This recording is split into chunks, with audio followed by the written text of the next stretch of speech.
ಸ್ನೇಹಿತರೆ, SSP post matrix scholarship ಅರ್ಜಿಯನ್ನು ಸಲ್ಲಿಸಲು ಕೊನೆಯ ದಿನಾಂಕ ಬಂದಿದೆ. ಹಿಂದೆ ಅರ್ಜಿ ಸಲ್ಲಿಸಿ.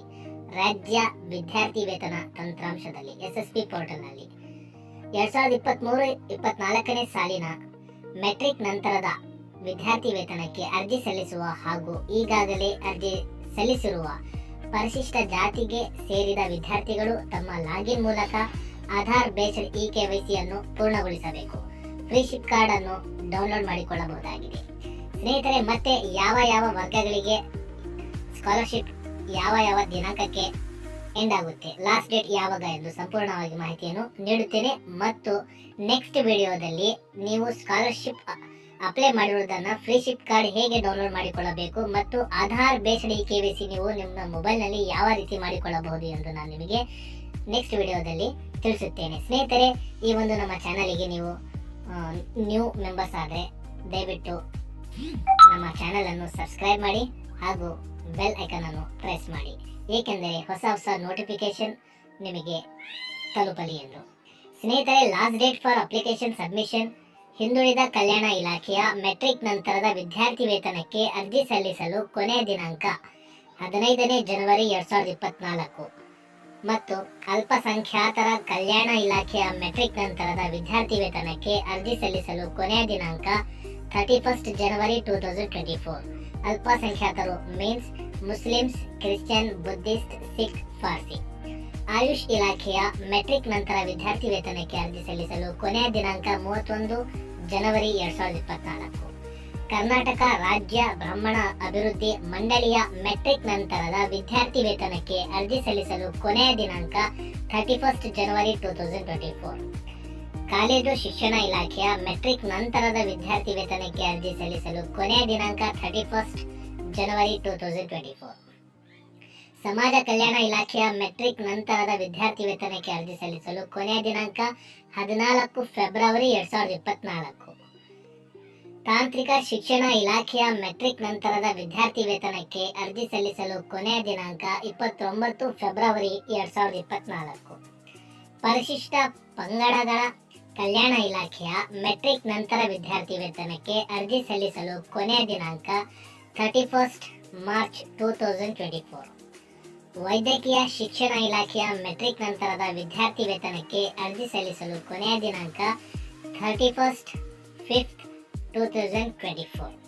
ಸ್ನೇಹಿತರೆ, ಈ ಎಲ್ಲ ಯೋಜನೆಗಳಿಗೆ ಆನ್ಲೈನ್ನಲ್ಲಿ ಬೇಗ ಅರ್ಜಿ ಸಲ್ಲಿಸಿ. ಅರ್ಹ ಅಭ್ಯರ್ಥಿಗಳು ನಿಮ್ಮ ದಾಖಲೆಗಳೊಂದಿಗೆ ಯಾವೆಲ್ಲ ದಾಖಲೆಗಳು ಬೇಕು ಸ್ನೇಹಿತರೆ? ಮೆಟ್ರಿಕ್ ನಂತರ ವಿದ್ಯಾರ್ಥಿ ವೇತನಕ್ಕೆ ಖಾತೆ ಸೃಜಿಸಲು, ಅಕೌಂಟ್ ಕ್ರಿಯೇಟ್ ಮಾಡುವುದಕ್ಕೆ, ಅರ್ಜಿ ಸಲ್ಲಿಸುವುದಕ್ಕೆ ಅಗತ್ಯ ವಿವರ ಮಾಹಿತಿ ದಾಖಲೆಗಳು ಈ ರೀತಿ ಇವೆ.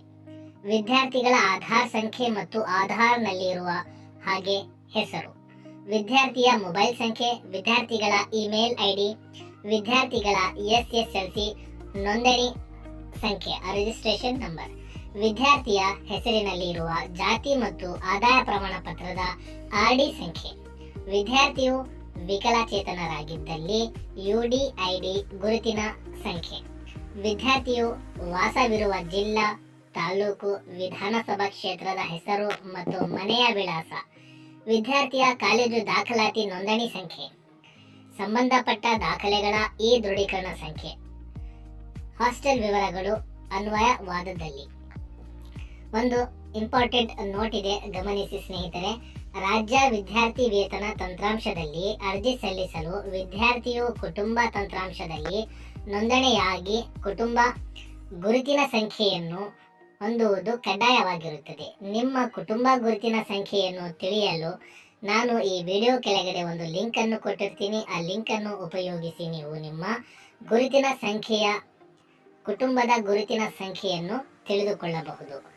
ಮತ್ತು ವಿದ್ಯಾರ್ಥಿಯ ಕುಟುಂಬ ಗುರುತಿನ ಸಂಖ್ಯೆ ಲಭ್ಯವಿಲ್ಲದಿದ್ದಲ್ಲಿ, ನಿಮ್ಮ ಕುಟುಂಬದ ಗುರುತಿನ ಸಂಖ್ಯೆ ನಿಮಗೆ ಲಭ್ಯವಿಲ್ಲದಿದ್ದಲ್ಲಿ ಕುಟುಂಬದ ತಂತ್ರಾಂಶದಲ್ಲಿ ನೋಂದಣಿಯಾಗಲು ನಾನು ಒಂದು ಲಿಂಕ್ ಅನ್ನು ಕೊಟ್ಟಿರ್ತೀನಿ. ಆ ಲಿಂಕ್ ಉಪಯೋಗಿಸಿ ನೀವು ನಿಮ್ಮ ಕುಟುಂಬದ ಗುರುತಿನ ಸಂಖ್ಯೆಯನ್ನು ನೀವು ಅಪ್ಲೈ ಮಾಡಬಹುದು. ನೆಕ್ಸ್ಟ್, ವಿದ್ಯಾರ್ಥಿಯು ಅರ್ಜಿ ಸಲ್ಲಿಕೆ ಪ್ರಕ್ರಿಯೆಯನ್ನು ಪೂರ್ಣಗೊಳಿಸಲು 2023-24ನೇ ಸಾಲಿನ ವಿದ್ಯಾರ್ಥಿಯ ಶೈಕ್ಷಣಿಕ ಮಾಹಿತಿಯು UU ಸಿಎಂಎಸ್ ತಂತ್ರಾಂಶದಲ್ಲಿ ಲಭ್ಯವಿರುವುದು ಅಥವಾ ಸಂಬಂಧಿಸಿದ ವಿಶ್ವವಿದ್ಯಾಲಯ ಬೋರ್ಡ್ ಸದರಿ ಶಿಕ್ಷಣ ಮಾಹಿತಿಯನ್ನು UNI ಡಾಟಾ ಸರ್ವರ್ಗೆ ರವಾನಿಸುವುದು ಕಡ್ಡಾಯವಾಗಿರುತ್ತದೆ.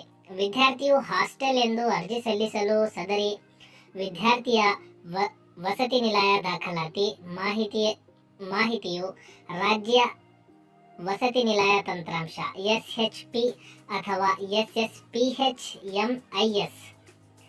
ತಂತ್ರಾಂಶದಲ್ಲಿ ಲಭ್ಯವಿರುವುದು ಕಡ್ಡಾಯವಾಗಿರುತ್ತದೆ. ಸ್ನೇಹಿತರೆ, ಈ ದೃಢೀಕರಣ ಪೋರ್ಟಲ್ಗಾಗಿ ಇಲ್ಲಿ ಕ್ಲಿಕ್ ಮಾಡಿ. KYC ಮಾಡಲು ನಾನು ಒಂದು ವಿಡಿಯೋ ಕೆಳಗಡೆ ಲಿಂಕ್ ಅನ್ನು ಕೊಟ್ಟಿರ್ತೀನಿ. ಆ ಲಿಂಕ್ ಅನ್ನು ಉಪಯೋಗಿಸಿ ನಾವು ಈ KYC ಅನ್ನು ಈಸಿಯಾಗಿ ಮಾಡಬಹುದು ನಿಮ್ಮ ಮೊಬೈಲ್ನಲ್ಲಿ. ಈ ದೃಢೀಕರಣ ಪೋರ್ಟಲ್ಗಾಗಿ ಇಲ್ಲಿ ಕ್ಲಿಕ್ ಮಾಡಿ. ಈ ದೃಢೀಕರಣ ಅಧಿಕಾರಿಗಳು ಅಂತ ಹೇಳಿ ಒಂದು ಕ್ಲಿಕ್ ಅಂತ ಕೊಟ್ಟಿರ್ತೀನಿ. ಆ ಲಿಂಕ್ ಅನ್ನು ಉಪಯೋಗಿಸಿ ನೀವು ಈ ದೃಢೀಕರಣ ಪತ್ರವನ್ನು ಯಶಸ್ವಿಯಾಗಿ ಅಪ್ಲೈ ಮಾಡಬಹುದು. ನೆಕ್ಸ್ಟ್ ಸ್ನೇಹಿತರೆ, ಸಹಾಯವಾಣಿ. ನಿಮಗೆ ಏನಾದರೂ ಡೌಟ್, ಸ್ಕಾಲರ್ಶಿಪ್ ಬಗ್ಗೆ ಏನಾದರೂ ಅಪ್ಲೈ ಮಾಡುವಾಗ ಪ್ರಾಬ್ಲಮ್ಸ್ ಬಂದರೆ ಒಂದು ಸಹಾಯವಾಣಿ ಮೊಬೈಲ್ ಹೆಲ್ಪ್ ಲೈನ್ ನಂಬರ್ ಇದೆ, ಅದು 1902. ಈ ನಂಬರಿಗೆ ಕಾಲ್ ಮಾಡಿ ನಿಮಗೆ ಏನು ಪ್ರಾಬ್ಲಮ್ ಇದೆ ಸೊಲ್ಯೂಷನ್ ಅವರು ಕೊಡ್ತಾರೆ. ಸಮಾಜ ಕಲ್ಯಾಣ ಇಲಾಖೆ, ಪರಿಶಿಷ್ಟ ಜಾತಿ ಪರಿಶಿಷ್ಟ ಪಂಗಡಗಳ ಕಲ್ಯಾಣ ಇಲಾಖೆ, ಅಲ್ಪಸಂಖ್ಯಾತರ ಕಲ್ಯಾಣ ಇಲಾಖೆ, ಹಿಂದುಳಿದ ವರ್ಗಗಳ ಕಲ್ಯಾಣ ಇಲಾಖೆ, ಕೃಷಿ ಇಲಾಖೆ ಮತ್ತು ಕುಟುಂಬ ಇಲಾಖೆ, ಈ ಎಲ್ಲ ಇಲಾಖೆಗಳಿಗೂ ಬೇರೆ ಬೇರೆ ನಂಬರ್ ಇದೆ. ನಾನು ವಿಡಿಯೋ ಕೆಳಗಡೆ ಲಿಂಕ್ ಅನ್ನು ಕೊಟ್ಟಿರುವಂತಹ ಲಿಂಕ್ ಅನ್ನು ನೀವು ಕ್ಲಿಕ್ ಮಾಡಿದರೆ ಅದರಲ್ಲಿ ಎಲ್ಲ ಡೀಟೇಲ್ಸ್ ಓಪನ್ ಆಗುತ್ತೆ. ಸ್ನೇಹಿತರೆ, ಈ ಒಂದು ಮಾಹಿತಿ ನಿಮಗೆ ಇಷ್ಟವಾದ ರೈತರ ಸ್ನೇಹಿತರನ್ನು ಶೇರ್ ಮಾಡಿ ಹಾಗೂ ನಮ್ಮ ಚಾನಲ್ ಅನ್ನು ಸಬ್ಸ್ಕ್ರೈಬ್ ಮಾಡಿ. Thanks for watching our channel.